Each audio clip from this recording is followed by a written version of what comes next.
arrancar un poco más con algunos temas complementarios a lo que vimos la semana pasada con el compañero Mauricio, ¿no? En cuanto a cómo citar, dónde poner nuestros pozos, cómo ubicar nuestras fuentes de agua y un poco aspectos nuevos en cuanto a cómo exactamente vamos a determinar qué calidad tiene esta fuente y si es apto o no, o si es algo que sí podríamos lograr tratar para su uso en un sistema de agua potable. Entonces, primero vamos a hacer un breve recorrido de qué son las fuentes de agua más comunes que vemos en nuestras comunidades, ¿no? Lo primero son aguas superficiales, ¿no? Como se ven ahí arriba, una captación bien artesanal en una comunidad, una zona con bastante caída, una zona con vertientes desde la parte alta, pero y se ve, ¿no? Agua que corre por un suelo rocoso, ¿no? Un cauce bastante rocoso con bastante caída, como se ve aún ahí en la foto, y a la vez, ¿no? Igual siendo agua superficial, pero ya que requiere bombeo y que requiere a veces mayor tratamiento, tenemos ríos de mayor cauce, ¿no? Ríos de pronto de un bajo caudal visible, lo que se ve ahí en la parte inferior. Ambos imágenes aquí siendo la zona de Esmeraldas, pero en la costa del Ecuador, pero uno se ve, ¿no? Un río bastante turbulento a veces, un río con mucho más caudal de agua, mucho más espejo de agua, pero a la vez una fuente de agua que, según las características, puede ser lo único disponible así en la zona. A la vez, ¿no? Lo que pasamos toda la semana pasada hablando, tenemos el agua subterránea, ¿no? Tanto accesible a través de los pozos muy artesanales, ¿no? Se ve aquí un pozo cavado a mano que no tenga ningún tipo de refuerzo, ni ningún tipo de filtro. Se ve ahí, pues, la soga ahí, la piola para jalar el balde de agua desde este pozo. Y no, su hermano mayor, un pozo subterráneo, un pozo perforado, ¿no? Aquí vemos solo la tapa del pozo. Lo que sale aquí, lo que ustedes vieron en esta primera semana con Michelle, ¿no? Todo el arreglo aquí para la bomba, para las pruebas desde el pozo. Y finalmente, ¿no? En zonas donde ninguna de estas otras opciones es tal vez factible, o donde buscamos otro tipo de servicio, tenemos la captación del agua atmosférica, ¿no? Del agua de lluvia, que al fin y al cabo, pues, cae igual en toda parte de la comunidad. Entonces, donde tenemos una superficie para captarlo, donde tenemos, podemos conseguir tanques, algún tipo de reservorio para guardarlo, puede ser una fuente de agua igual, útil para respaldo o incluso para el principal acceso de agua de la comunidad. Aquí en el Ecuador estamos trabajando actualmente en una comunidad de Campo Cocho donde por la mucha pluviosidad que tiene la zona, por el estilo de construcción de casas elevadas, eso, la captación de agua de lluvia, les ha servido más o menos durante varios años. Entonces, todos son potencialmente soluciones aptos según el tratamiento y según las otras opciones que existen en la zona.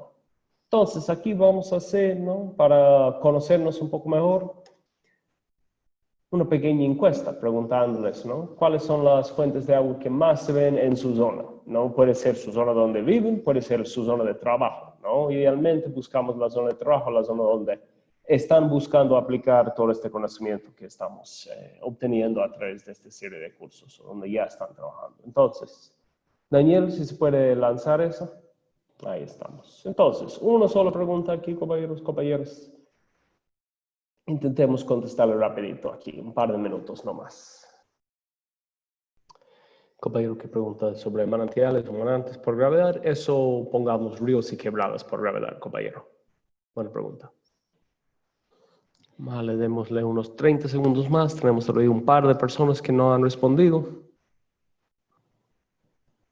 Muy bien. Entonces, para que ustedes vean cómo estamos aquí en el grupo, ¿no? Muchos, casi todos estamos trabajando con sistemas por gravedad, captando desde ríos, quebradas, manantiales, y luego cayendo así por gravedad. De ahí tenemos una buena parte, un poco más de la mitad, que están usando pozos con bombeo, que tengan mucho de eso en su zona, y de ahí así sucesivamente menos los pozos donde están recogiendo agua a mano más, el uso de agua de lluvia y el bombeo desde ríos. Casi nadie está usando esta opción, que está bien de cierta forma, dado que esos son de las aguas más difíciles para tratar. Entonces, ¿no? Para que veamos, para que nos conocemos un poco cómo estamos trabajando, ahí, cómo vamos a seleccionar las fuentes, ¿no? ya algo que hemos hablado de cierta forma, pero lo primordial, volvemos a este aspecto tan crítico que nos explicó Mauricio, que nos pues, hizo más hincapié Mauricio la semana pasada. La idea de conversar con los abuelos, ¿no? Conversar con las fuentes de conocimiento local que hay ahí en nuestra zona de trabajo. Personas que pueden saber dónde han existido agua toda la vida. Personas que pueden saber cuáles fuentes de hecho tienen un agua de calidad, cuáles de pronto en otras épocas rechazan los animales, rechaza el ganado, ¿no?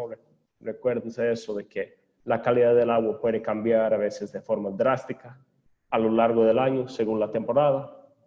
Y hay que también consultar la experiencia local técnico, especialmente para pozos, ¿no? Donde de pronto hay alguien que le puede explicar cómo son los suelos, cómo es el asunto de perforación, así en su provincia, en su cantón, en su lugar local, en su vereda incluso. Y a la vez observar, ¿no? Sabiendo que siempre que haya cómo, siempre que el lugar se da, es preferible tener esos fuentes elevados, ¿no? Imagínense, tuvimos todo un módulo solo sobre bombeo, otro módulo entero solo sobre pozos.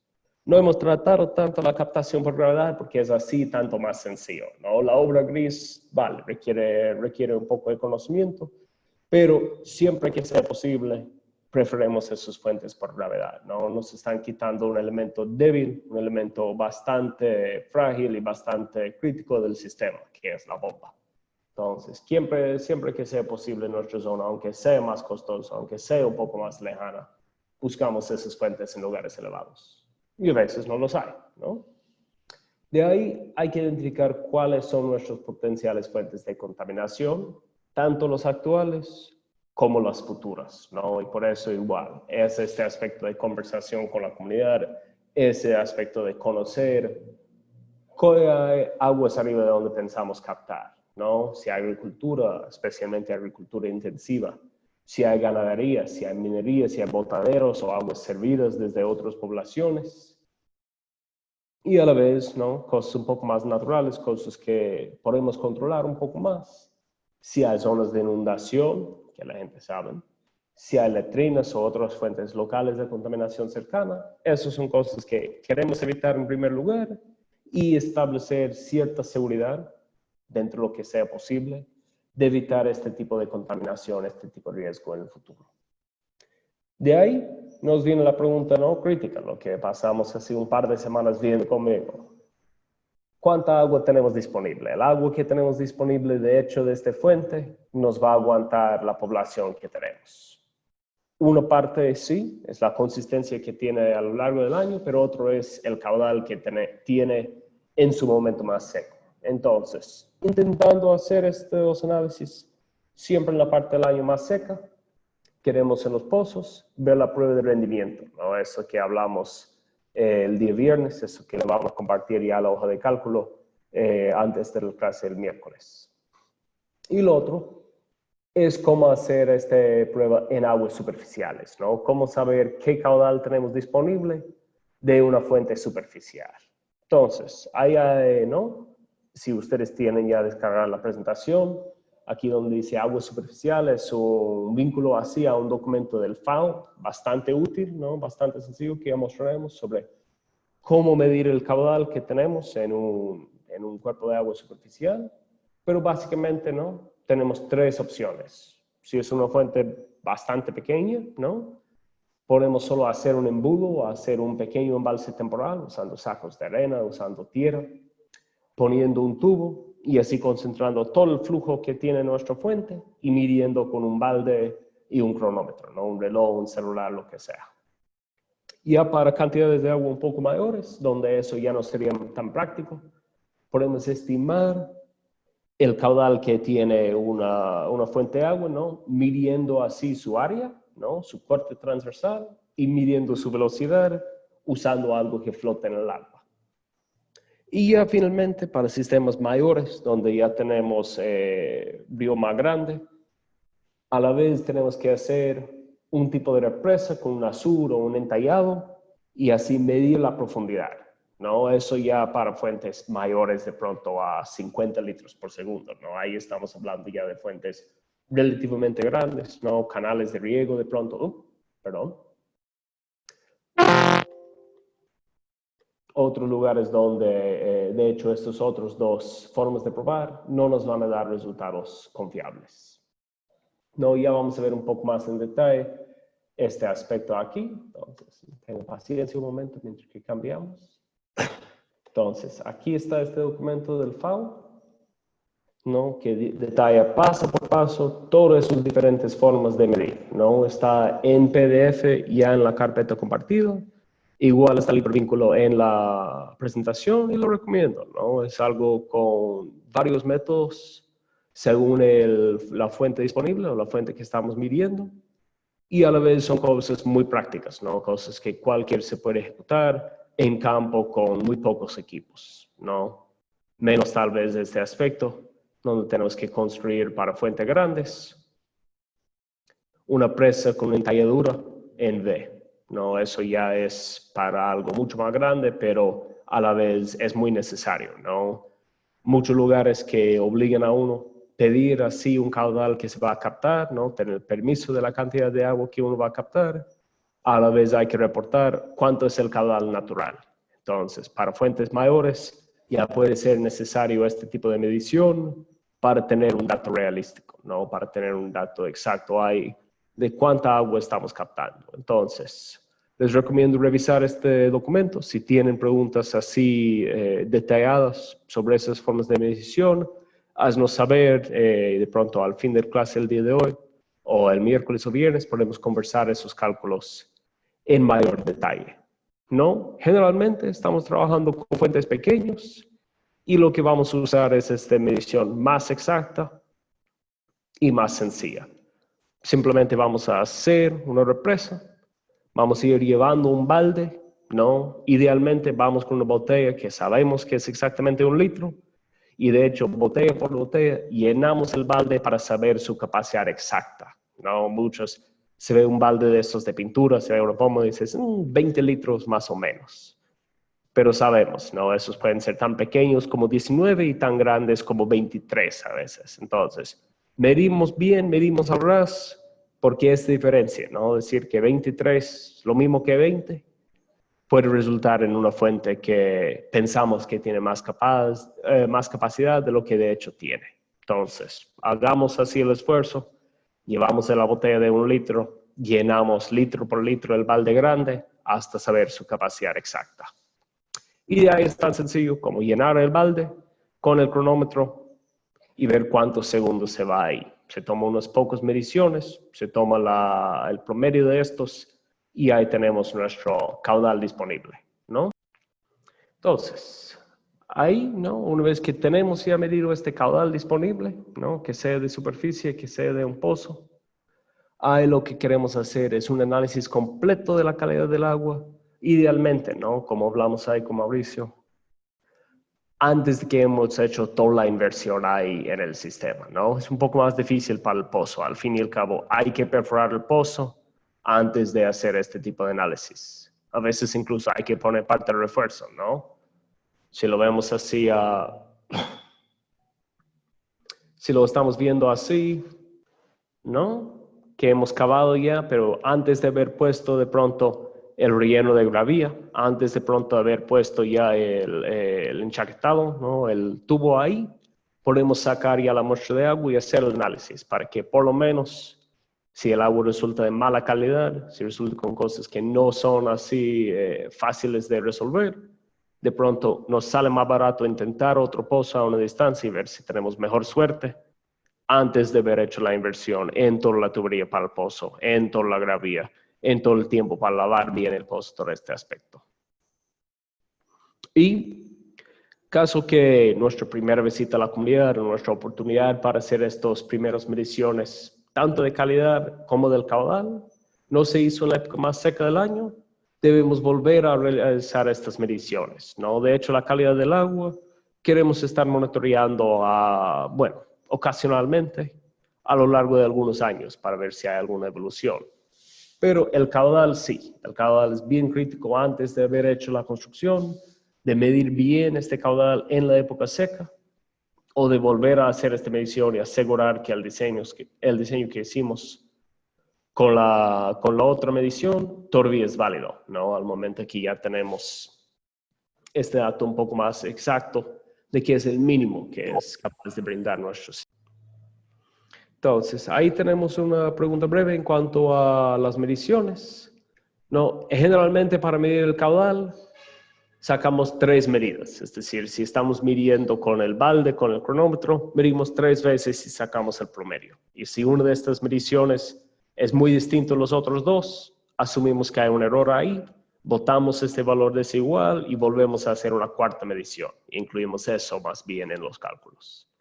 Entonces, eso como regla general, otros pueden tener otras recomendaciones. Entonces, ahí que hemos hecho este proceso, ¿no? Ahí se ve un poco más cómo hacerlo. Si es que la fuente ya es demasiado grande, demasiado caudaloso para hacer una represa así, podemos usar el flotador, ¿no? Con una madera, con una botella, con un poco de piedra en el fondo. Podemos medir así la velocidad del agua y todo este detalle está ahí en este documento del FAO. Entonces, le recomiendo otra vez revisar eso y ahí nos consulta si hay cualquier duda, si hay cualquier cosa que quisieron ofrecer o quisieron cambiar según lo que tiene este documento. ¿No? Unas consideraciones específicas, ¿no? Cuando estamos viendo ya opciones de fuentes para usar nuestros sistemas.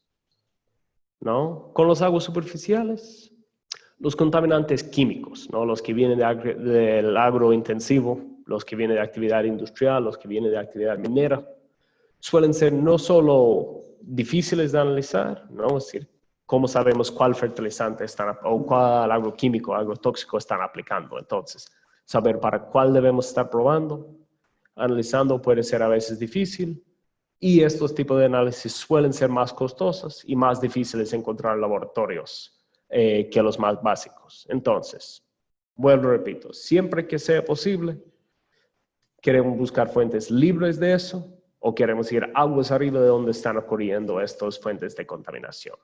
A veces simplemente no es posible, pero siempre que tengamos la opción debemos considerarlo. Y no, lo que dije antes, desde el principio del proyecto, pensar en el uso futuro del suelo, hablando con la comunidad, hablando con las personas que de hecho conocen mejor la situación local, hablando sobre la tenencia de la tierra, no solo los dueños actuales, sino también los potenciales herederos, y las posibilidades que tienen para ponerse en algún acuerdo de conservación permanente, ¿no? Un aspecto que hablamos bastante aquí en el Ecuador, no solo para la conservación de las fuentes, sino también para empezar a generar conciencia ambiental en las personas de la comunidad. Es que la Junta, ¿no? Es decir, la entidad local reguladora del sistema de agua, debe de, al fin y al cabo, terminar como dueño de los terrenos donde nace su fuente de agua, ¿no? Es que la comunidad mismo, a través del mecanismo legal disponible, debe ser dueño del terreno donde nace su agua, porque caso contrario, pronto o tarde va a haber algún tipo de bronca ahí, va a haber algún tipo de falla, va a haber algún tipo de explotación, y ahí todo el trabajo que se han hecho para gestionar el sistema de agua, para su construcción y para su buen manejo, ya se van al Cairo. Entonces, siempre queremos pensar desde la primera conversación cómo vamos a conservar nuestras fuentes de agua, ¿no? Lo mismo de cierta forma con los pozos, aunque ahí, claro, la zona de intervención del pozo es mucho menor, ¿no? No estamos viendo todo lo que hay aguas arriba, sino solo una zona de unos 30 a 50 metros de radio alrededor del pozo, ¿no? Pero para ubicarlo bien, a través de entrevistas, ¿no? Lo que se puede hacer en este mundo de cambio climático en aumento, debemos intentar ubicar el sitio del peor inundación que han tenido en los últimos 100 años. Esa es la idea de una inundación de 100 años, ¿no? Que cada año tiene un chance de 1 en 100 de ocurrir. Puede ser que ocurren en 2 años en seguida, puede ser que ocurre 2 veces en un año. Pero así referimos, ¿no? Lo más básico es, vamos a la persona que más tiempo lleva viviendo en el sitio, preguntamos a ellos sobre la peor inundación que recuerdan, preguntamos a varios si ya son muy mayores y de pronto la memoria está empezando a fallar un poco, e intentamos ubicar el pozo fuera de este alcance, ¿no? Si no se puede, Si la persona que está intentando ubicar el pozo nos recomienda en contra, muy bien, hay que ver otras formas para proteger el pozo, ¿no? Elevando así el tubo más allá del nivel de inundación, o simplemente preparando la comunidad para una limpieza del pozo cada vez que hay una inundación que puede resultar llevando agua superficial dentro del pozo, ¿no? Junto con toda la descontaminación que habría que hacer. No, lo otro, como hablábamos con Mauricio, ¿no? Muchos pozos ya vamos a topar con todos estos minerales que hay disueltos dentro del agua, ¿no? Especialmente hierro, manganeso, ¿no? Son los más comunes en todos los países y así localmente puede tener varios otros, ¿no? Cadmio, arsénico, aluminio, etcétera, etcétera, según su zona.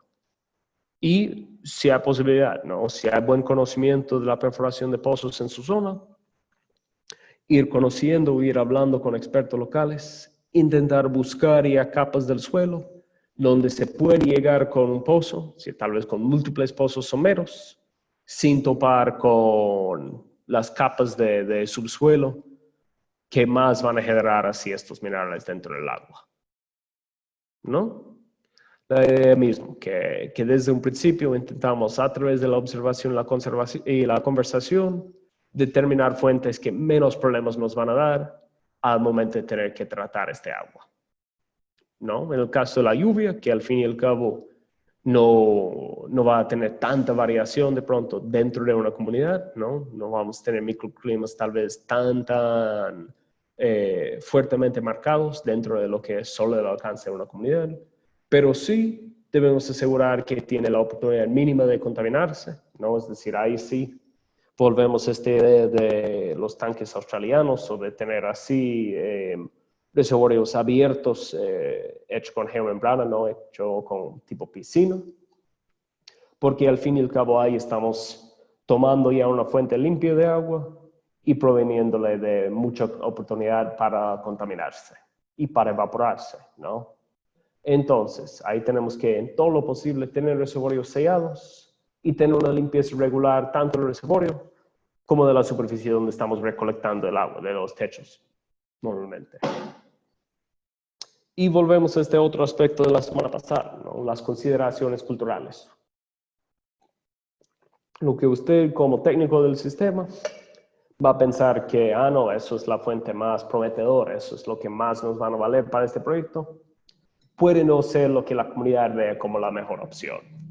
Entonces, tiene que haber esta negociación, tiene que haber este escuchar activa de parte de nosotros como técnicos para entender qué son las opiniones, qué son las creencias culturales, qué son las experiencias previas de la comunidad con el uso de estas fuentes de agua, ¿no? Me estaban comentando que en Nicaragua, en la parte atlántico, no hay una fuerte creencia, tanto espiritual como muy práctico, de que las aguas subterráneas no son aptos para el cultivo humano, para el consumo humano. Uno, por el hecho de que siendo una zona costera, muchas veces son salobres esas aguas, y otro, por la creencia religiosa, ¿no? La idea de que la lluvia está cayendo por las aguas, por las manos de Dios, y por ende es algo favorecido, es algo que debemos de estar consumiendo, mientras que las aguas subterráneas no tienen nada de este beneficio.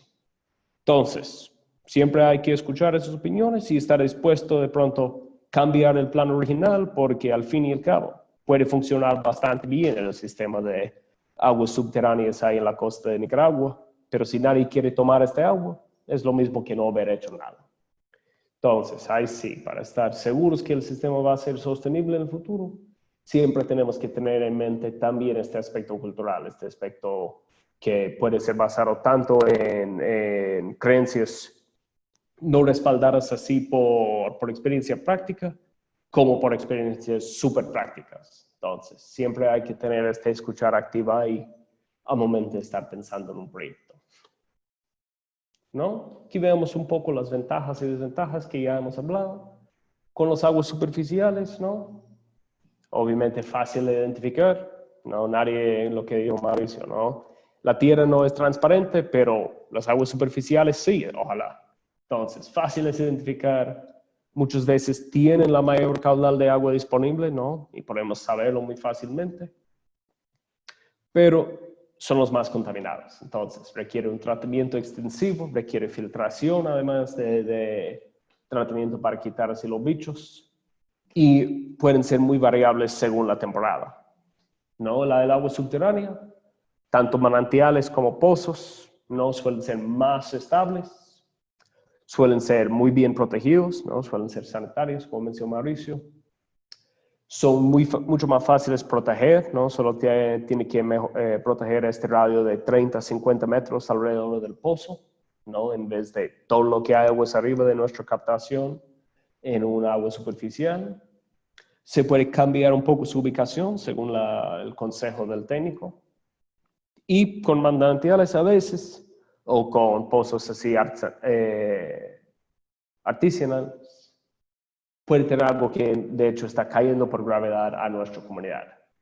Pero generalmente sí requiere un bombeo, generalmente tiene que perforar el pozo, ¿no? Hacerlo a mano suele ser difícil, suele resultar de pronto en resultados inferiores, según sus zonas, según sus suelos. Y por ende, ¿no? Tiene mayor coste de operación y tiene un solo punto, ¿no? Un cuello de botella bastante delicado ahí en la bomba. Y el agua atmosférica, ¿no? Puede ser muy limpio, puede hacerlo de forma distribuida, es decir, para poblaciones muy dispersas a veces es la única solución razonable, pero depende de tener lluvia constante durante todo el año y el mantenimiento también es descentralizado. Si fulano no está atento a él limpiando su pozo, limpiando su tanque, fulano no está consumiendo agua limpia. Entonces, frente a los sistemas comunitarios con otras fuentes puede ser bastante problemática. Entonces, ¿no? Hablamos de eso, de la calidad de agua, pero ¿qué impactos verdaderamente tiene en nuestra salud? ¿No? Dos tipos de contaminantes, ¿no? Dos clases muy amplias de que vamos a hablar. Uno, las microbianas, ¿no? Que son las enfermedades causadas por los patógenos, sí, los bichitos que nos causan enfermedad, que pueden ser bacterias, que pueden ser virus, que pueden ser parásitos, ¿no? Los gusanitos, los helmintos, los protozoos, que son la parte, de hecho, más común que presenta un riesgo para nuestra salud, especialmente en corto plazo, ¿no? Los virus, no siempre, no tanto, porque al fin y al cabo, a lo largo de una vida uno se va desarrollando cierta resistencia a los virus que hay en nuestra agua local. Pero los otros sí, ¿no? Las bacterias, los parásitos, son mucho más problemáticos, aún para personas que viven toda la vida tomando el mismo agua. Y a la vez, ¿no? Con impactos tal vez menos a inmediato o corto plazo, pero que pueden ir así acumulando a lo largo del tiempo, son los impactos de los contaminantes químicos, ¿no? Desde los metales pesados a los subproductos de la cloración, son productos tanto naturales como artificiales que pueden causar estos efectos adversos en nuestra salud y pueden afectar al agua de una forma que, aunque no va a ser un riesgo para la salud, sí va a generar rechazo del agua. Entonces, tomamos tal vez el caso más fuerte de contaminación química que vemos con frecuencia, ¿no? El contaminante del arsénico. Ahí vemos en la foto uno de los impactos más claros que se notan son los con mucha ocurrencia del arsénico, ¿no? Empieza a mancharse la piel de las personas que viven durante años consumiendo agua con arsénico, que tanto puede venir desde fuentes así industriales, desde los aspectos mineros, como es algo natural, especialmente en los suelos volcánicos. Entonces, a lo largo de nuestra Latinoamérica, el arsénico suele ser problemático porque está ahí naturalmente en los suelos, además de cualquier otra contaminación por procesos industriales que puede existir. Y tiene, ¿no? A largo plazo un montón de impactos negativos, ¿no? Se ve todo este mundo así de exposición, de impactos que tiene. Desde así, de afectación más obvio, ¿no? Si trabaja en una zona donde hay arsénico en el suelo, al visitar la comunidad y ver así la piel de la persona, se reconoce de una buena vez, ¿no? Hasta tal vez cosas que son mucho menos visibles, ¿no? Cosas que podemos culpar a otras causas, ¿no? A que no, es que fuma, no, es que cocina con leña. De pronto no vamos a darnos cuenta de estos impactos en el sistema respiratorio, por ejemplo.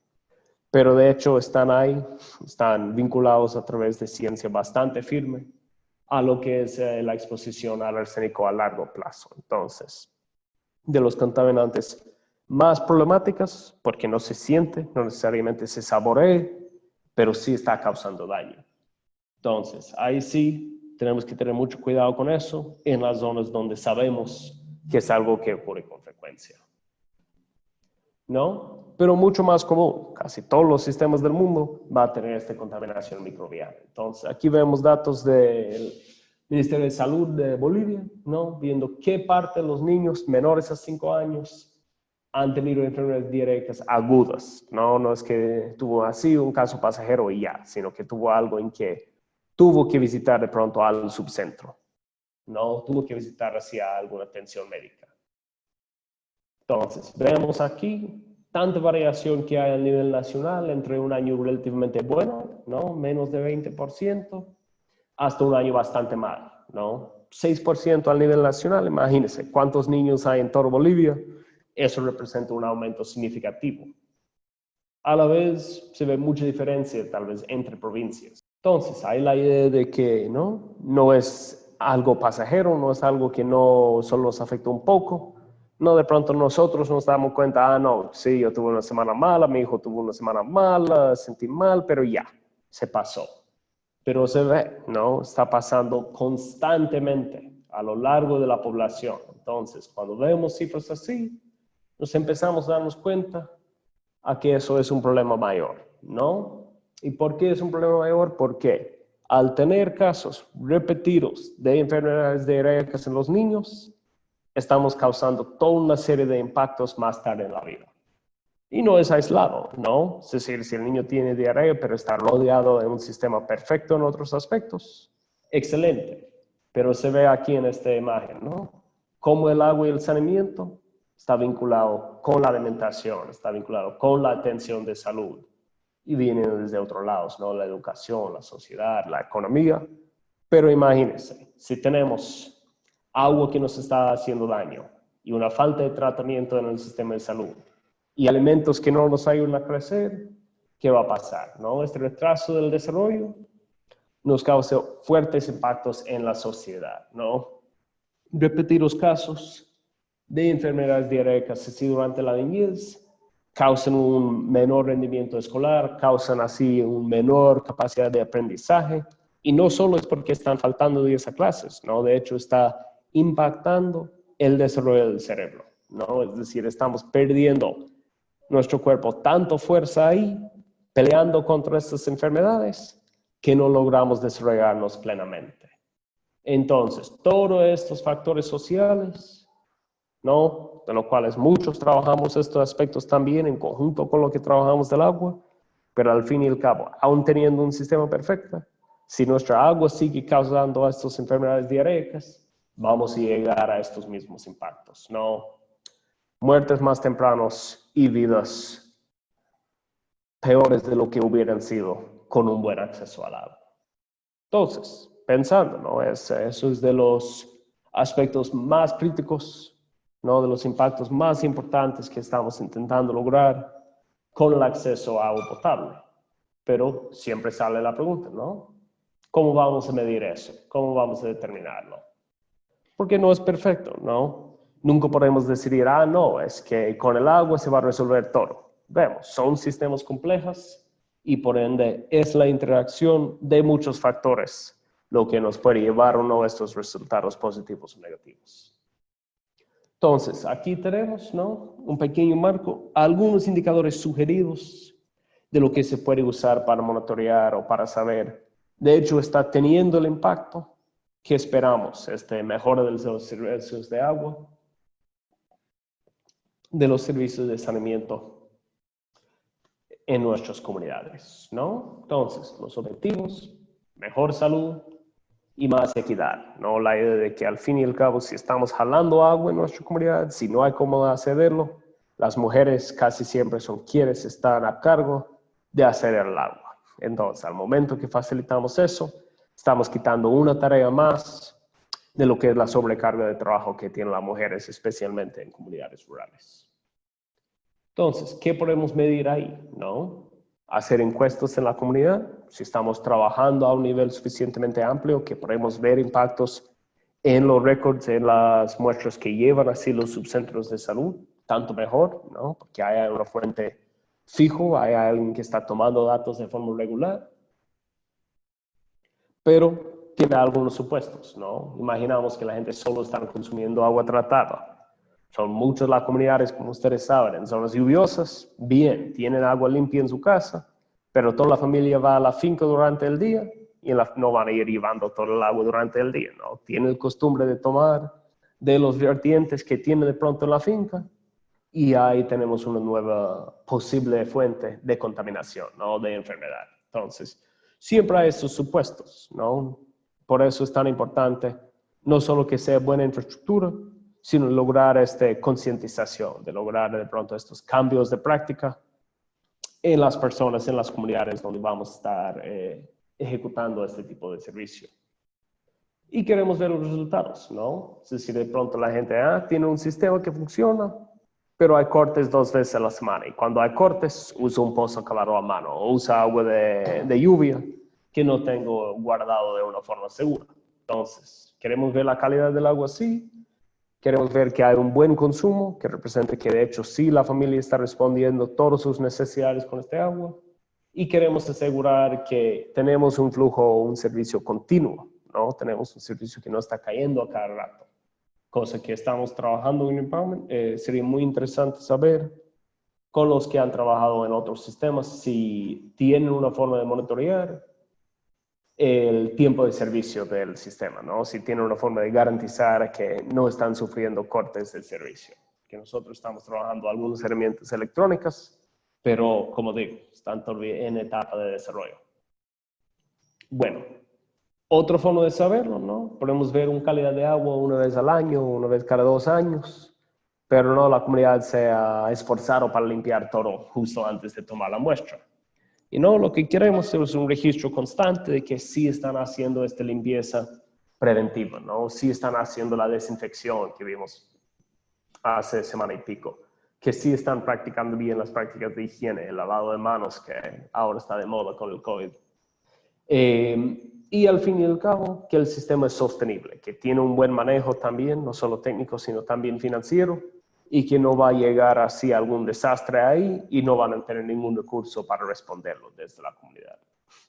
Entonces, varios medios de verificación acá, ¿no? Queremos tener buenos registros, queremos tener un reglamento claro, documentación ahí, y obviamente eso no es que se hace y ahí se deja, ¿no? Esos son aspectos que requiere un acompañamiento, que requiere así una serie de visitas, vuelta a estos lugares donde estamos trabajando, para asegurar que de hecho se están analizando estos procesos, para asegurar que de hecho estamos haciendo lo mejor posible, para saber a cierta ciencia que sí está teniendo el impacto esperado el trabajo en el agua, ¿no? Porque hay tantos factores ahí que pueden impactar en lo que al fin y al cabo es nuestra meta, ¿no? La salud.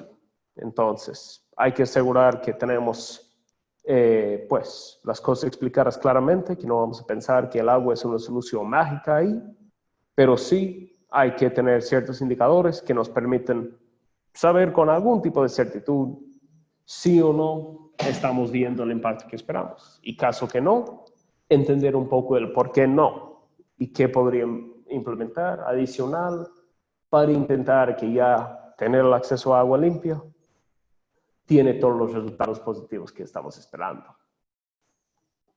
Entonces, ¿cómo vamos a llegar a estos contaminantes a nuestras fuentes de agua? Sea cual sea la fuente. ¿No? Ahí sí, hicieron algunas sugerencias de ustedes mientras yo tomo un poco de agua. ¿Cómo se puede contaminar el agua? Ahí estamos. Gracias, Juan Carlos. Entonces, primero no, las heces, tanto los animales, del ganado como de las personas. Pues muchas formas de contaminación. Eso ha sido uno de los componentes que nosotros hemos vivido en nuestra comunidad. Precisamente mucho tiene que ver con la cultura del manejo del agua. Cuando se dispone a recolectar el agua de los ojos de agua, cuando el lujo de agua es de pronto la única fuente que hay en el espacio para consumo de todos, es mucho más complejo, mucho más difícil, porque en las partes de más abajo pues ponen lavaderos de ropa, ponen bañaderos, entonces siempre es un poco de contaminación bastante fuerte. Entonces culturalmente hay que hacer mucho trabajo para que la gente entienda el manejo que se le puede dar a un espacio de estos donde el agua es captada para todos. Perfecto. Entonces, y aquí, ¿no? En las otras fuentes de contaminación que tenemos, ¿no? Desde los heces de los animales, ¿no? Los químicos desde la agricultura, incluso desde, ¿no? Lugares bastante ajenos a donde estamos con la captación, los fertilizantes, los minerales que hay en los suelos, lluvia ácida tiene ahí el compañero, basura de desechos, animales muertos incluso. Entonces, ¿no? Vamos a lo primero, lo más fuerte, que son los heces, ¿no? Tenemos varios caminos a través de lo cual llegan estos heces a contaminar a nuestros cuerpos, ¿no? Y aquí se ve un poco en esta imagen. Desde lo más común, que son las escorrentías, ¿no? Que sea ganado, que sea de personas, que sea así incluso de animales silvestres, y que por escorrentía están llegando al agua que al fin y al cabo estamos tomando. Pero también, ¿no? Pueden llegar a través de una falta de lavado de manos adecuado, pueden llegar a través de las moscas, ¿no? Se posan primero en la mierda, se posan luego en la comida, y ahí tenemos un camino directo. Y se puede llegar a través de la comida que no ha sido bien lavado. A la vez, ¿no? Por letrinas mal ubicadas, pueden pasar, pueden tener así esta contaminación subterránea a las fuentes de agua, ¿no? Por eso siempre queremos asegurar que las letrinas están en lo posible 30, si no mejor 50 metros desde los pozos, desde los vertientes de agua, incluso desde las aguas superficiales, porque aunque eso fuera un río, igual estaría penetrando este agua con mierda por el suelo y llegando con su carga bacteria todavía aquí al agua superficial, ¿no? Entonces, en lo más posible, queremos romper estas posibles cadenas de transmisión, ¿no? Y a veces, ¿no? Muchos hemos escuchado de varias formas de medir la contaminación microbiana, ¿no? Primero, los coliformes totales, aspecto que hablamos la semana pasada, que al fin y al cabo, no todos los coliformes son dañinos, ¿no? Agua cruda especialmente debe de tener cierta cantidad, ¿no? Es una muestra de que es un agua natural, de que no es un agua completamente ajena a que está entrando suelo, a que está entrando algún elemento natural. De pronto habrá pozos, sí, que no tienen ningún tipo de coliforme, pero ahí sí, estamos viendo de pronto aguas fósiles, como dijo Mauricio, ¿no? Aguas de acuíferos bastante profundos sin este tipo de contaminación. De ahí ya vamos ¿no? a este segundo círculo, así este mundo un poco más pequeño, de los coliformes fecales, que ahí sí, ¿no? Estamos con algo que es un verdadero riesgo para la salud, porque indica justamente esta contaminación por heces. Más ya este mundo más pequeño, que es la E. coli, que es una cierta bacteria, muchos veces usaron como indicador para si o no hay coliformes fecales, ¿no? Porque es de los más comunes y de cierta forma es de los más fáciles de diagnosticar. Entonces, muchas veces que hay E. coli, podemos asumir, podemos saber que hay también coliformes fecales y coliformes totales. Entonces, buscamos la ausencia de E. coli como indicador para saber que lo demás estamos seguros, ¿no? Aquí se ven mucho las fuentes que ustedes ya estaban hablando, ¿no? Las rocas, los suelos, la erosión, como por la entrada también de aguas industriales, ¿no? Aguas de escorrentía agrícola, ¿no? Lo otro, todo eso que es minería, todo eso que son las industrias, ¿no? Más en zonas urbanas, aunque sí lo hay también en la parte rural, ¿no? Viene a la mente la idea de todos los ingenios, ¿no? De todas las fábricas azucareras, que botan una tremenda cantidad de contaminación, a la vez que chupan una tremenda cantidad de agua. Y lo que hay los contaminantes en aguas residuales, ¿no? Pensando que eso no son los heces, sino muchas veces todo lo demás contaminantes que ingerimos en nuestros cuerpos, ¿no? De los indicadores más comunes que usan, para saber si o no un agua tiene contaminación por heces, por aguas servidas. Buscan la cafeína, ¿no? Porque nuestros cuerpos, al tomar este cafecito en la mañana, no es que procesamos toda la cafeína y algo sale del cuerpo en los heces, en la orina, y eso no se degrada naturalmente. Entonces, aun si ha habido suficiente tiempo, aun si estamos clorando, estamos matando a esos bichitos que hay, cuando hay cafeína, podemos saber a cierta ciencia que hay algún tipo de contaminación por aguas servidas, ¿no? Porque no ocurre naturalmente en los suelos, pero sí está ahí. Y de forma mucho más preocupante, ¿no? Eso que son contaminantes de preocupación emergente, ¿no? Cosas que no entendemos muy bien todavía, es la idea de que, además que la cafeína, cosa relativamente inocua, ¿no? Relativamente sano, muchos medicamentos que tomamos día a día, también el cuerpo no está procesando el 100%. Entonces, al momento de defecar, al momento de orinar, están yendo parte de estas drogas, parte de estos medicamentos a nuestras aguas servidas y al fin y al cabo muchas veces están entrando ya porque las plantas de tratamiento no son capaces de resolver esos problemas. Entonces, tanto eso como los otros que ustedes ya nombraron, otro que de pronto no es tan común, pero las fugas de combustible, donde hay vías que pasan por las fuentes de agua superficial, donde hay mucho transporte en lancha, ¿no? La contaminación con combustible es bastante común también. A la vez, ¿no? La actividad agrícola. Y aquí aspectos que, ¿no? De pronto no pensamos tanto como contaminantes, pero sí hablamos, ¿no? Los materiales para tuberías, ¿no? El tubería galvanizado, que con aguas ácidas especialmente, puede estar contribuyendo ciertos contaminantes, ¿no? El tubería PVC, especialmente recién instalado, de pronto tiene todavía una carga tanto de limaya, así de los tubos, como de la pega, ¿no? Cosas así que a lo largo del tiempo de pronto están entrando así en las aguas, si está el tubo al sol o si hay otras malas prácticas.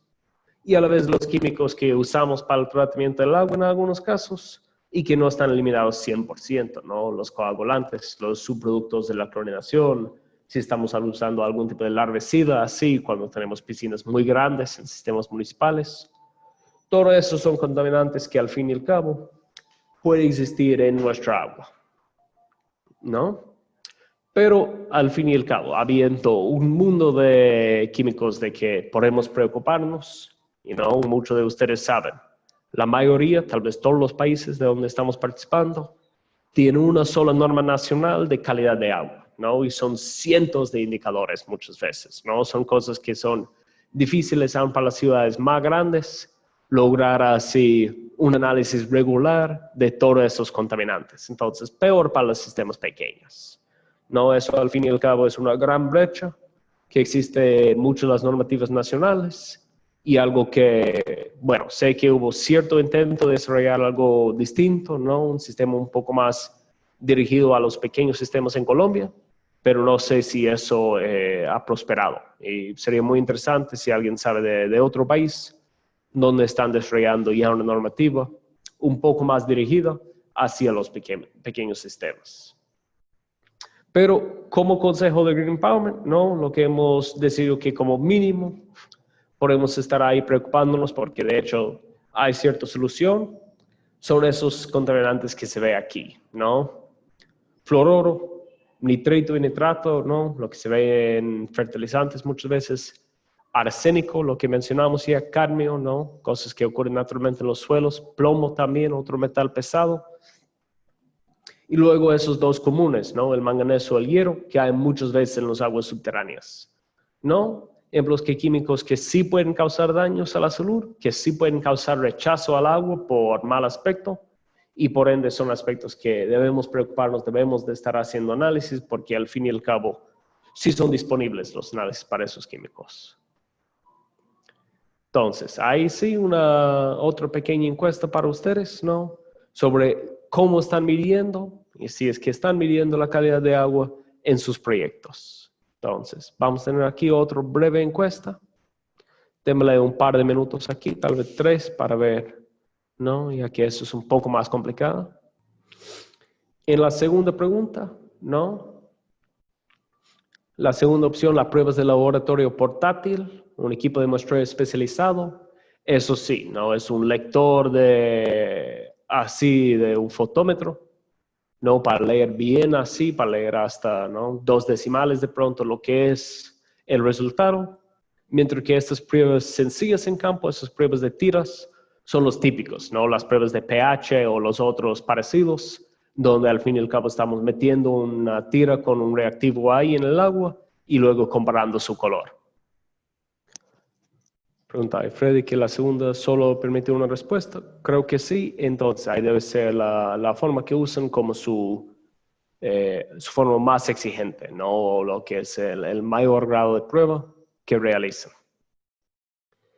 Vamos cerrando ahí, viendo entre todos cómo estamos, ¿no? 3/4 partes que sí estamos haciendo análisis, ¿no? Y la mayoría que estamos haciendo, casi la mayoría que estamos haciendo en laboratorio nosotros mismos, ¿no? De ahí, un número de partes que sí no aplica o no saben, sí. Pero de ahí muchos que sí están capaces de, ¿no? Aprovechar de alguna oferta de apoyo desde algún ministerio, alguna entidad del gobierno, ¿no? Aunque parece que sí, aún estos que se hacen por una entidad del gobierno, tiene su costo, ¿no? Un solo sitio que son gratuitos y no, se ve. Eso sí representa un gasto considerable para algunos, ¿no? Generalmente de 50 a 100 dólares estadounidenses, pero a veces más que el doble de eso. Y en algunos casos no. ¿A qué distancia? La mayoría sí, lo tenemos relativamente accesible, 2 a 4 horas, pero sí tenemos también compañeros que son, ¿no? Un 20% que están mandando a más de 8 horas de distancia para realizar esos análisis. Y no, los que no han hecho eso pueden imaginar el dolor que a veces que implica organizar toda la logística para mandar a 8 horas o más una muestra que se tiene que mantener frío, que tiene que llegar muchas veces dentro de horas laborables hacia su laboratorio. Entonces, es todo un lío y excelente saber que tenemos por lo menos un grupo aquí, un 40% casi, que sí lo tiene dentro de 4 horas. De estos resultados, pensamos, ¿no? ¿Cómo serían algunos de estos análisis en campo? Primero es este aspecto de cómo vamos a analizar la presencia o la ausencia de coliformes o de E. coli en nuestro sistema, ¿no? Recordando que muchas veces podemos querer saber E. coli por un lado y de pronto, ¿no? Por mala suerte está ausente E. coli, pero sí tenemos coliformes totales. Entonces, hay muchas pruebas que tienen 2 tipos de muestreo, ¿no? Se toma una muestra de agua, en este caso, dentro de esta funda, se le echa un reagente, se lo cierre, ¿no? Tiene un pequeño clip aquí arriba, como si fuera una funda de café, se lo agite, se lo deja, y eso es lo bueno, ¿no?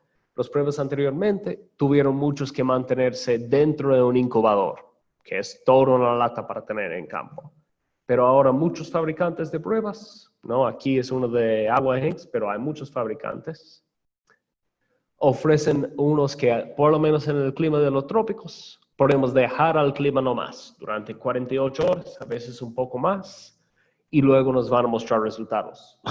Muchas veces con un cambio de color para indicar que sí tenemos coliformes totales y con este tipo de resplandor cuando se pone una luz UV, o con lo de agregar un segundo reactivo que nos muestra sí o no hay E. coli.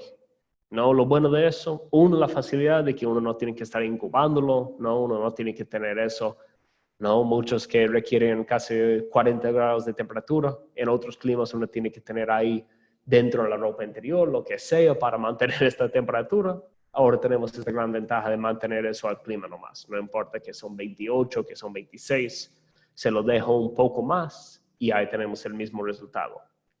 Incluso ahora hay algunos en el mercado que no solo nos muestra la presencia o ausencia de este tipo de coliforme, sino nos muestra el número más probable, ¿no? Nos muestra ya una segunda y más detallada forma de determinar cuánto hay, de hecho, de coliformes, si no solo hay uno, porque con este tipo de prueba puede haber uno o puede haber 1.000.000 y no sabemos basta esta prueba.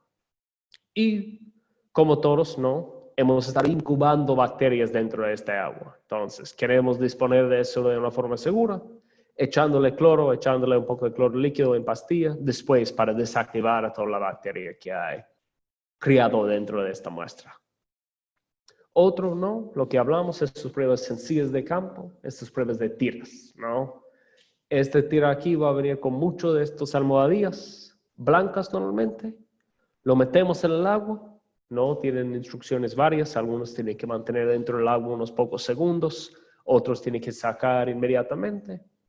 Y luego vamos comparando el color con lo que se indica aquí en la botella, ¿no?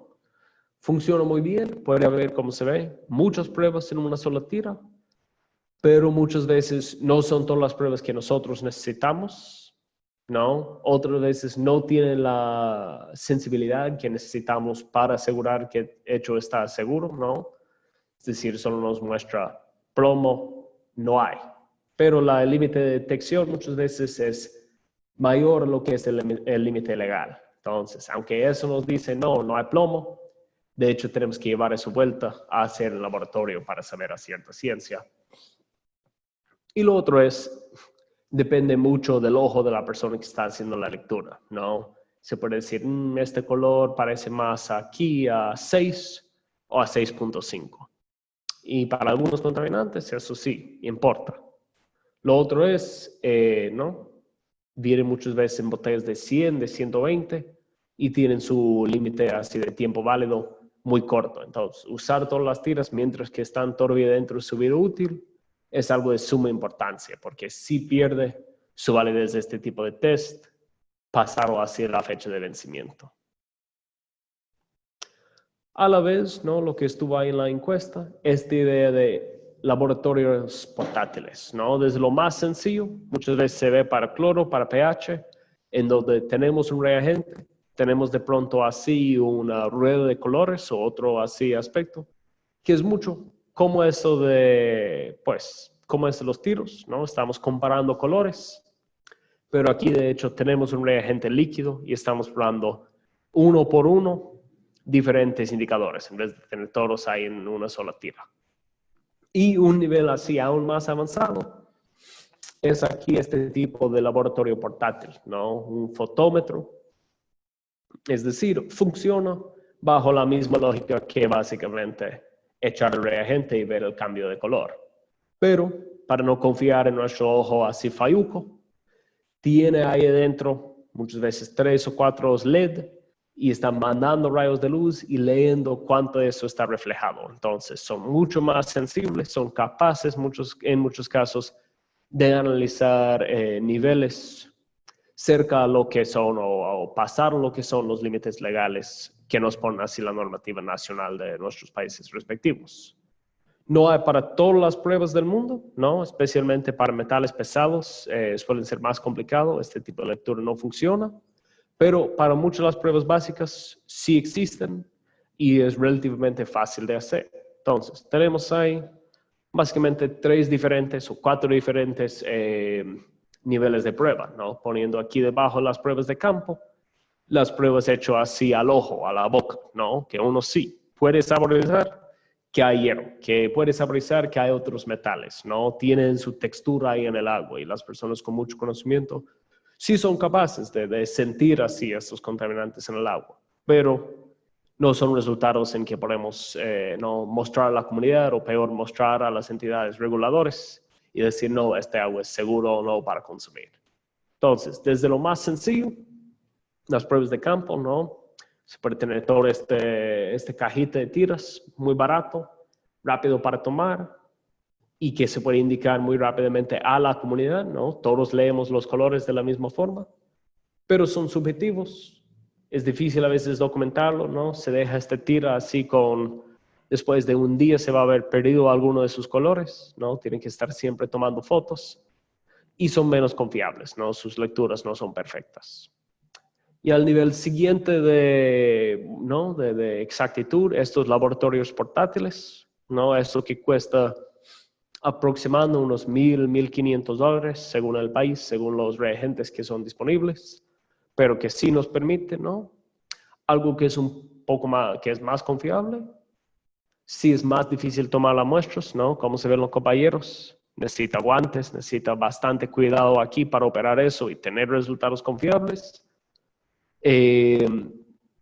Pero que tiene que tener uno todos los reagentes Pero sí, igual, podemos mostrar la contaminación ahí mismo a la comunidad. Esto es un poco subjetivo, no porque la lectura está mal, sino porque depende de la calidad, depende de la exactitud con que estamos tomando la muestra. Y igual, como lo documentamos, tenemos que siempre estar tomando fotos ahí de la pantalla.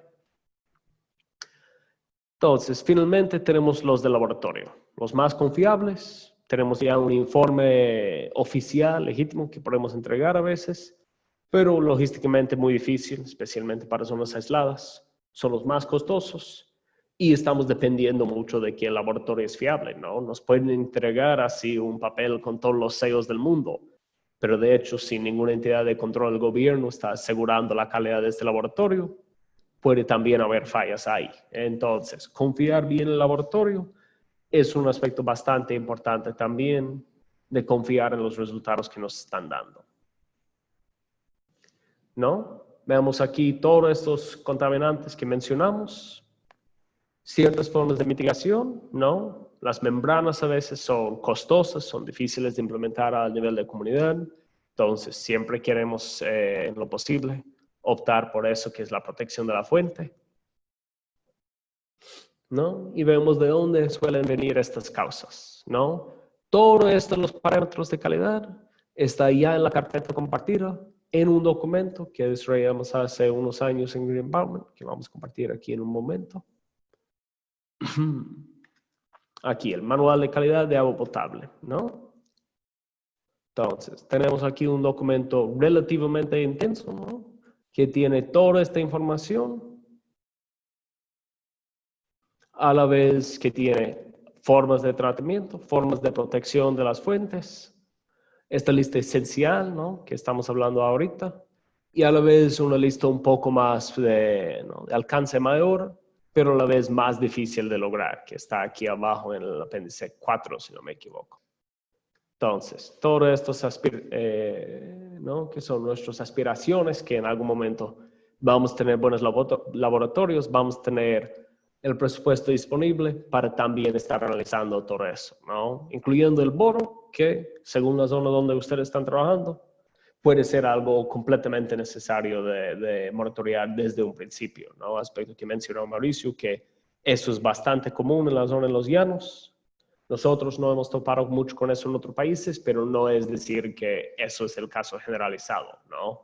Volvemos a eso de preguntar así a los laboratorios locales, preguntar a los expertos que nos pueden decir cuáles contaminantes son de mayor preocupación en nuestra zona de trabajo, ¿no? Si es que tiene otra persona interesada en este documento, que no están participando aquí en el taller, bueno, siéntese libre, obviamente, de compartir con ellos el PDF, pero también está en el sitio de Green Empowerment, bajo este mismo pestaña de materiales, ¿no? Tanto, eso sí, en su traducción al castellano, ¿no? Entonces, vemos aquí todos los parámetros de los más básicos, ¿no? Algunos de los cuales, ¿no? El cadmio se ve, coagulación y filtración, osmosis, ¿no? Cosas sumamente difíciles, sumamente costosas a veces para implementar, que de pronto no van a ser factibles para sistemas comunitarios. Entonces, ahí sí, ¿cómo podemos proteger la fuente? O en el último caso, simplemente encontrar una fuente distinta, ¿no? El arsénico, por ejemplo, es algo que suele ser tan difícil, tan costoso para tratar de forma en una pequeña acueducto rural, que muchas veces simplemente toca encontrar otra fuente, ¿no? Y aquí vamos, ¿no? A dos de las pruebas más comunes, cosas que la comunidad mismo debe estar haciendo, cosas que podemos hacer con mucha confianza en campo y que debemos de estar monitoreando de forma constante en conjunto con las juntas, en conjunto con las personas que están manejando los sistemas comunitarios, ¿no? Primero es la turbidez, ¿no? La turbidez que está midiendo básicamente lo que se ve aquí. ¿Qué tan transparente o no es el agua? ¿No? Se miden unidades totales, neptométricos, perdón, que no tengo la palabra ahí bien en castellano, alguien me puede corregir ahí por el chat, pero básicamente el NTU es la medición de qué tanto, ¿no? Qué tan transparente o no es nuestra agua. Y el límite legal en casi todos los países es 5 NTU. pero se ve, ¿no? Hay una leve distinción entre 4 y 44. Entonces, al ojo nomás puede parecer bien, pero de hecho no va a pasar lo que es la norma nacional. Y muchas veces la turbiedad no es solo, no, tiene mal aspecto, sale un poco lechoso el agua, no, y que no se aclara, no es el oxígeno, sino que tiene este tono. No solo es un aspecto de la vista, sino también cuando hay turbidez, ¿no? Cuando hay así estos sólidos en suspensión en el agua, nos hace más difícil la vida para clorar el agua, ¿no? Básicamente las bacterias se pueden esconder atrás de estos, ¿no? Pedazos de tierra, atrás de este mugre aquí en el agua, y el cloro no les encuentra, ¿no? No les va a desactivar. Entonces, para tener así la oportunidad de aplicar una pequeña cantidad de cloro y que nos funciona, queremos tener agua así lo más claro, lo menos turbio posible. Y por suerte, eso sí es algo que podemos medir fácilmente en campo, ¿no? Con lo que se llama un disco Secchi, ¿no? Que es básicamente simplemente un disco así, pintado de blanco y negro. Si no tiene un disco, se lo puede hacer con un DVD antiguo, ¿no? Vamos a ver un video aquí en un momento, que espero que tienen cargado ahí la Caitlin para no toparnos con los problemas de acceso al internet que hemos tenido. Pero básicamente, cuando metemos este disco a cierta profundidad, va a empezar a desaparecer, a volverse más borroso, y a cierto momento va a desaparecer por completo. Entonces, la idea es, ¿no? Aquí se ve cómo está construido. Queremos algo que tenga más o menos 20 centímetros de diámetro. Aquí es de madera. Si no tenemos eso, podemos pintar un plato viejo, podemos pintar incluso un DVD, un CD viejo. Lo pintamos así. Conectamos así un contrapeso abajo para que este disco no está tambaleando, ¿no? Por eso tenemos esta rosca aquí y tenemos una tuerca abajo, pero queremos que eso cae así verticalmente en el agua, ¿no? Vamos a ver el video aquí en un momento y así podemos leer según la profundidad en donde nos desaparece el disco, podemos estimar qué es nuestra turbidez, ¿no? Si a 6 centímetros ni podemos ver el disco, imagínense lo sucio que tiene que ser el agua para meterse a 6 centímetros y no verlo. Es mayor al límite que podemos detectar aquí, ¿no? Y así sucesivamente, hasta cuando estamos a más de 85 centímetros de profundidad, ya tenemos una turbidez aceptable. Entonces, si queremos medir así eso, ¿no? Necesitamos obviamente un lugar donde podemos tener el agua con una profundidad mínimo de 85 centímetros. Entonces, uno, claro, podemos medir eso dentro de nuestros reservorios.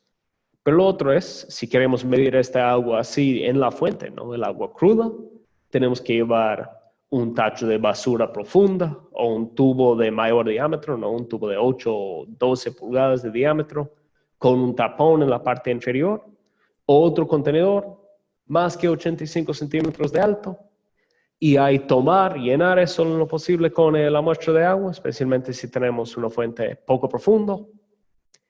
Revolver eso, ¿no? Intentar mantener todo lo que hay en cuanto a sedimento así activo, ¿no? Sabiendo que cuando tenemos una fuente pequeña, llenar así un tanque de 85 centímetros profundo puede demorar. Entonces, no queremos que tengan chance así a asentarse los sedimentos. Queremos que todos los sedimentos están ahí en suspensión.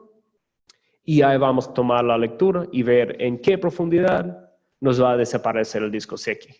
Entonces, no es que tiene que bajarlo en la cuerda, simplemente a la profundidad que llega a la cuerda, cuando desaparece, marcámosle con el dedo, marcámosle ahí con un marcador, y al sacarlo medimos qué tanta cuerda de hecho se había metido en el agua. Y ya lo podemos comparar con esta tabla y saber qué es la turbidez que tenemos. Vamos a ver, Caitlin, no sé si está aquí ahora en la llamada. Parece que sí. No sé, Caitlin o Daniel, si subió este video del disco Secchi. Ahí no. Vamos haciendo mientras que resolvemos este problema técnico pequeño. Vamos a ver un poco las preguntas que tenemos hasta ahora, ¿no? Compañero que dice que se hace... no, excelente tener, ¿no? Cuando se puede hacer pruebas con dos entidades, tanto mejor para comparar resultados. compañero, ¿no? Mencionando cómo es la logística de mandar muestras desde un lugar lejano, ¿no? Que se mete varios tipos de transporte, caminando, en canoas, en bus, en aviones incluso, que tenemos algunos compañeros que mandan.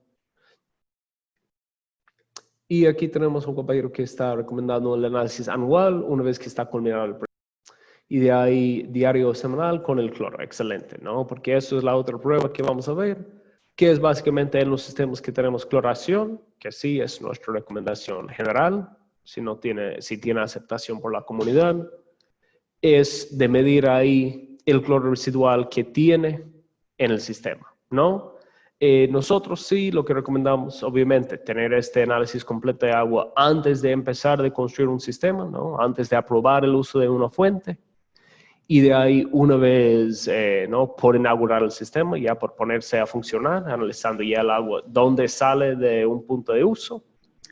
Y de ahí, ¿no? Se puede hacer más análisis, tal vez anuales, ¿no? Especialmente si uno tiene factores de preocupación, ¿no? Si tiene factores de riesgo ahí dentro de su sistema.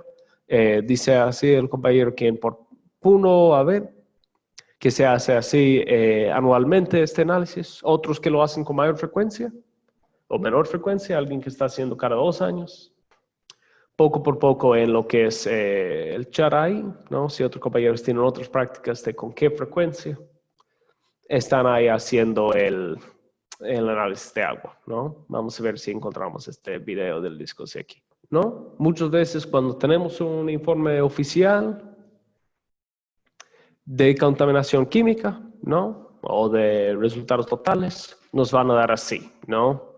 Un hoja más o menos así que tiene el lugar, la fuente, muchas veces la hora de la toma, ¿no? Cómo fue entregada, si fue entregada así, refrigerada o en hielo. Y nos van a dar tanto el indicador como el método que se usó, ¿no? Esos son muchas veces normas nacionales. Las unidades en que se mide, el resultado y aquí lo que es el límite por la norma nacional.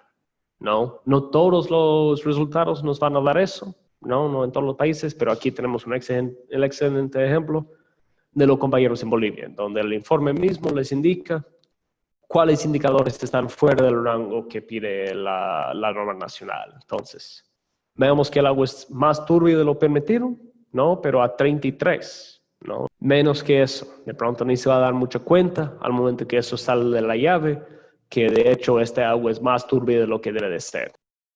Y aquí, ¿no? Veamos, todo está dentro de su rango, incluso mucho menor a lo que es el límite máximo para todos estos.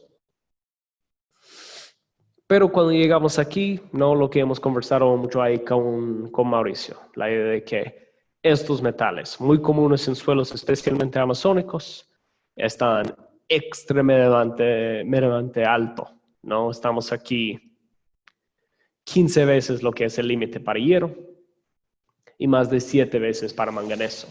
Entonces, eso va a generar un sabor fuerte en el agua, eso va a manchar ropa, eso va a incluso empezar a manchar cosas que ni sean ropa, ¿no? Va a dejar también una lama en el agua y al fin y al cabo aspectos que, aunque, ¿no? De pronto son riesgos para la salud solo después de muchos años, pueden generar un rechazo del agua hoy en día, ¿no? Aquí vemos otra comunidad de la misma zona, ¿no? También así en la Amazonía boliviana, pero con resultados muy distintos, ¿no? Igual estamos con un pozo, pero aquí la turbidez está bastante bien, no tenemos ningún problema con hierro y manganeso. Cuando vemos así el menos D, significa que estamos debajo del límite de detección que nos da el análisis, ¿no?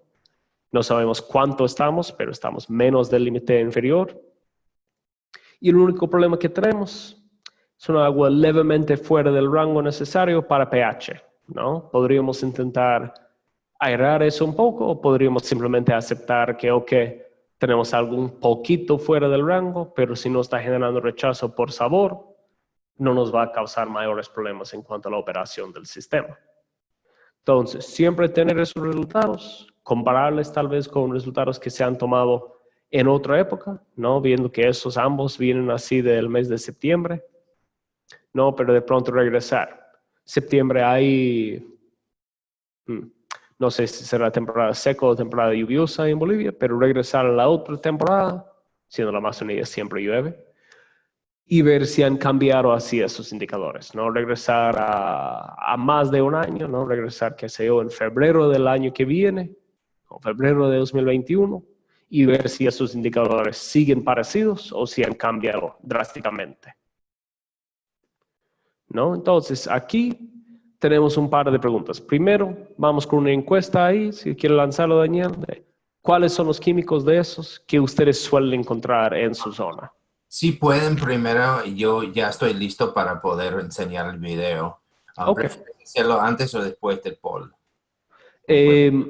Yo prefería honestamente antes. Quizá ahí el disco todavía se vio un poco, pero es que la piscina no es más profunda que eso, con lo cual no iba a bajar más el disco. Como veis, Otra vez desde el principio, por favor, Daniel. Ok. Pero sí está funcionando el audio, ¿no? Ahí sí, al final sí. las turbinas, más cerca se pierde la visión. Ahora vamos a ver otra vista desde arriba, según vamos sumergiendo el disco. Aquí tenéis el disco.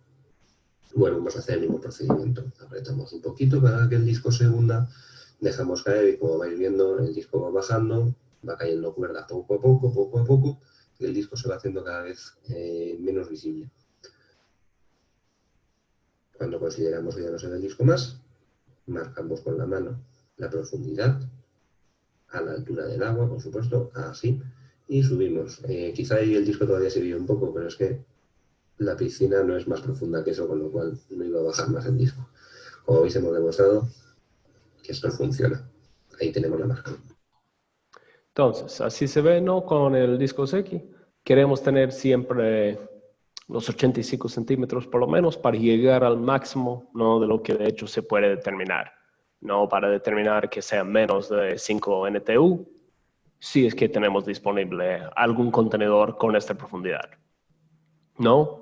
A la vez puede ser necesario algún tipo de iluminación, ¿no? Puede afectar mucho la iluminación del día, el resultado que tenemos. Entonces, hay que ver en qué hora del día, según el diseño que tienen los reservorios en su zona, dan los resultados más repetibles así. Si uno tiene el sol directamente sobre la cabeza y está viendo un fuerte reflejo del sol en la superficie del agua, muy difícilmente va a ver el disco. Entonces, hay que ver la hora en donde empieza a dar como una lectura verdadera del agua, de la profundidad, especialmente si estamos midiendo dentro de reservorios de concreto, por ejemplo, otros lugares donde no tenemos una entrada de luz desde así otros lados. Muy bien. Ya, ahora sí, si lanzamos esta encuesta. Perfecto. Entonces, ahí, ¿no? De ustedes para entender, ¿no? ¿Ustedes sí están viendo la encuesta? Excelente. Entonces, démosle un tiempo ahí. Sí, Sam. Sí, señor. Excelente. Sí se ve, sí se ve. No, aquí preguntamos más que todo por contaminantes químicos, sabiendo que coliformes deben de estar casi universales, ¿no? Todos vamos a ver coliformes en nuestros sistemas, si no sea así en el agua, ¿no? Porque estamos usando un pozo o alguna otra fuente bien protegida. Entonces, sí, así de pronto en los puntos de uso por recontaminación del sistema. Vamos avanzando, démosle un minuto más para los compañeros que todavía no han contestado. Muy bien, démosle unos segundos más antes de compartir. De ahí, compañeros, compañeras, se vayan preguntando, ¿no? Si tienen otras dudas, si tienen otras consultas ahí que quisiéramos topar el día de hoy, ¿no? A sabiendas que ya desde mañana vamos a empezar un poco más desde el miércoles, vamos a topar un poco más con lo que es la toma de muestras y al fin y al cabo los diferentes sistemas de tratamiento de agua. Vale, creo que ahí sí estamos. Vamos a terminar así la encuesta para que todos veamos los resultados. Por suerte parece que tenemos relativamente pocos, solo un 20% con nitrito y nitrato, ¿no? Estos contaminantes tan comunes así en lo que es aguas afectadas por escorrentía agrícola, ¿no? Lugares donde hay mucho uso de fertilizante químico, incluso de fertilizantes, no, del uso de gallinazo, otros fertilizantes orgánicos pero industriales. Y de ahí, ¿no? Muchos con problemas de arsénico, a la vez con hierro, que de pronto es lo más común hay, especialmente en las aguas subterráneas. Hay pregunta el compañero Juan Carlos, si tenemos un prototipo para tratar arsénico.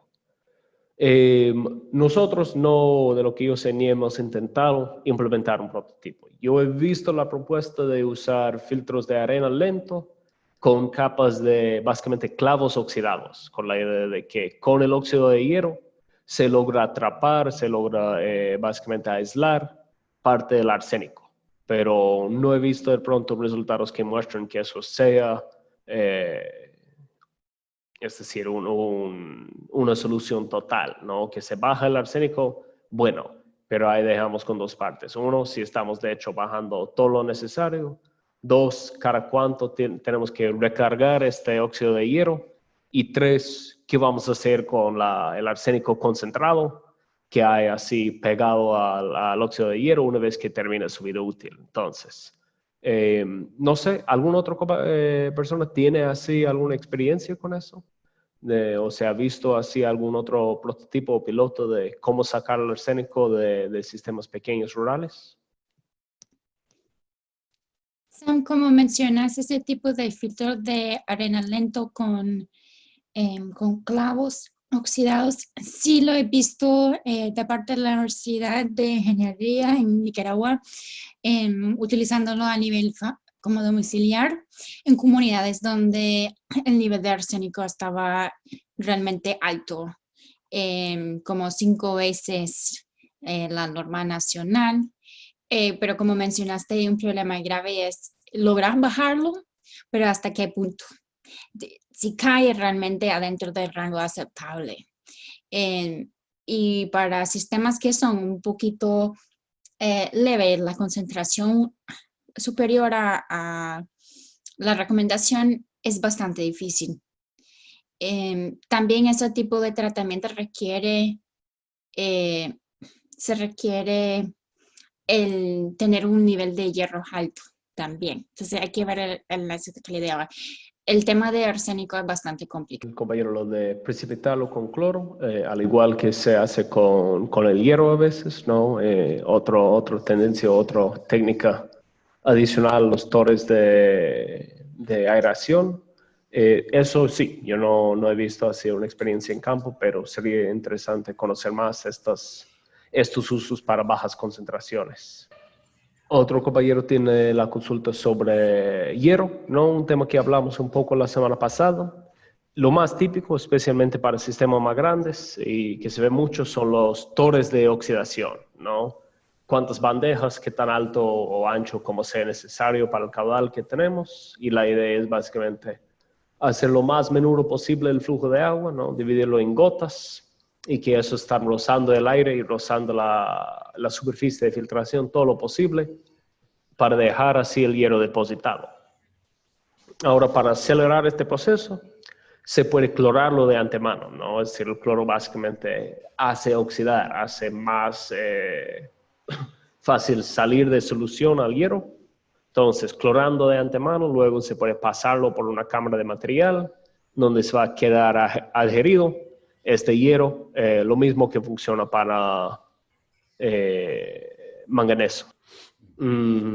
Rodolfo preguntó, con problemas con minerales no hay, pero el color debido al agua y las hojas adentro, sí, las taninas, ¿no? Este tipo de tinta, este color amarillento o café que viene en las hojas y de otros, ¿no? Raíces incluso de ciertos árboles.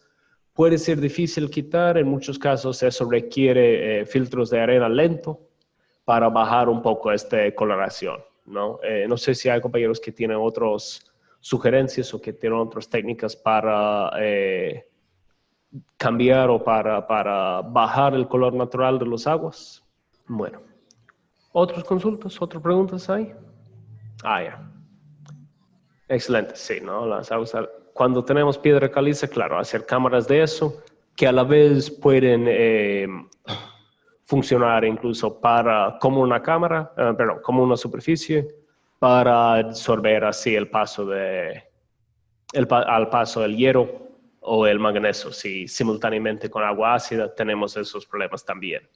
No, y recuérdense, el agua ácida no es solo un tema de sabor, sino también de potencial daño a las tuberías del sistema. Entonces, sí vale estar atentos a esta lectura más básica del pH, porque no es tanto para tratar y sí nos puede mantener el sistema en un estado útil, en un estado funcional durante varios años adicionales. Bueno, caso contrario, entonces, agradezco a todos la presencia del día de hoy, ¿no?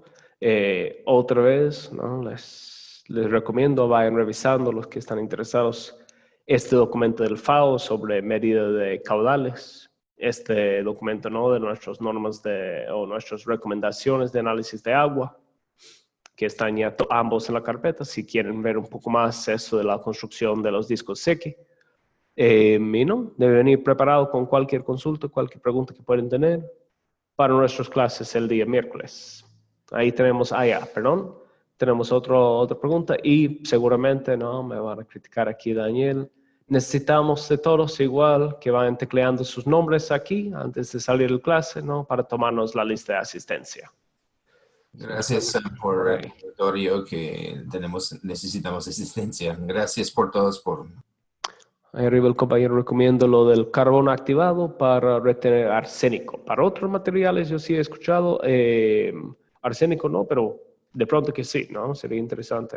Vamos a hacer un poco más de investigación allá, pero siempre no. La pregunta es, ¿cómo vamos a asegurar un suministro constante de este material que vamos a ir gastando, ¿no? De este carbón activado, ¿no? Se puede reactivarlo con calor, pero necesita todo un horno para hacerlo. Entonces, necesitamos una fuente así de este carbón activado. Y a la vez, ¿qué vamos a hacer ya con el material que está completamente copado con material, ¿no? Porque de ahí hemos ido de un agua levemente contaminada a un material sólido altamente contaminado. Entonces, si no tenemos un buen plan de cómo disponer de eso, a veces estamos cambiando un problema por otro. Estás pasando presentaciones que no me salen.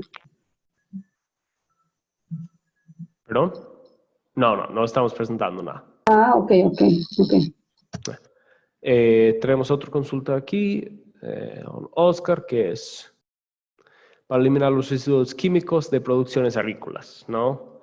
Ahí se va a ver, ¿no? Un poco para lo más básico, es decir, si estamos hablando únicamente de fertilizantes, el nitrito, el nitrato, se puede eliminar con membranas, pero las membranas son muy problemáticas, ¿no? Las membranas son un poco un estilo de caja negra a veces, ¿no? Funcionan hasta que no, y a veces no dan ningún tipo de signo externo de que no están funcionando bien.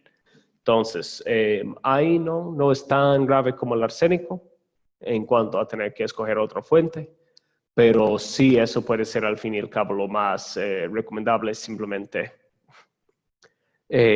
filtrar, escoger otra fuente o intentar hacer lo posible para proteger mejor la zona, ¿no? Las riberas de su fuente, ¿no? Si podemos así frenar el flujo de estas escorrentías a unos 50 metros del espejo de agua, mucho de esta contaminación puede así filtrar por la tierra y estar entrando así de una forma mucho más paulatina en el agua y así mantenerse a un nivel debajo de la norma legal o de la norma segura ahí.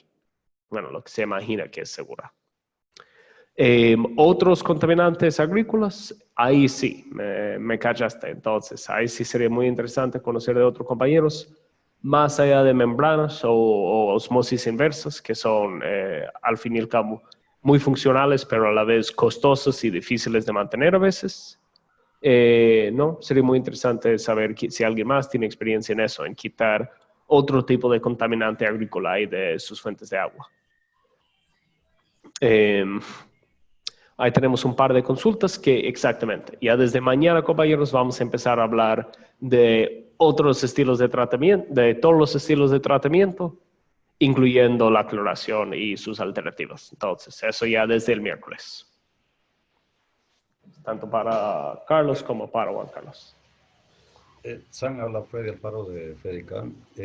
Solamente un comentario para seguir esta línea que habló Kathleen. Hay una comunidad aquí en uno de los pozos de San Antonio, de la comunidad que estuvimos viendo, que tenía presencia de arsénico. Una de las universidades puso filtros caseros. Estos filtros son sencillos, ¿no? Es un filtro de cerámica, pero por dentro tienen unas 2 libras, 3 libras de clavo de hierro dulce. Y la idea es que cuando el agua oxida los clavos, el óxido de hierro, en este caso, atrae al arsénico. No tenemos los resultados de la universidad. Eso vamos a hacer un compromiso de compartirlo cuando lo tengamos, ¿verdad? Con todo el grupo. Pero lo que sí es que la gente que lo usa en el domicilio sí ha dado muestra de que sí sienten el cambio de sabor, el cambio de calidad del agua. Hasta ahí, pues, tenemos esas informaciones. Como digo, cuando tengamos ya un resultado más de laboratorio de la universidad, lo vamos a compartir con. Bueno, muchísimas gracias, ¿no? Sumamente interesante esos pilotos. Y claro, ¿no? Recalcar que al fin y al cabo, mucho de las tecnologías de filtración que vamos a estar hablando se puede hacer tanto a nivel domiciliario como a nivel comunitario, ¿no? Y para ciertos contaminantes, ¿no? De pronto resulta, o para ciertas comunidades, resulta más factible hacerlo a nivel de cada casa que hacerlo a un nivel central, donde la cantidad de clavos que se necesita o el flujo de agua de cierta forma no da para que... Excelente, ¿no? Ahí, ¿no? Si alguien todavía no ha llenado el nombre, ¿no? Recalcar, vayan poniéndolo en el chat nomás. Si tenemos otras preguntas, ¿no? Quedamos en la línea, pero caso contrario, ¿no? Ay, compañeros, nos vemos ya el día miércoles.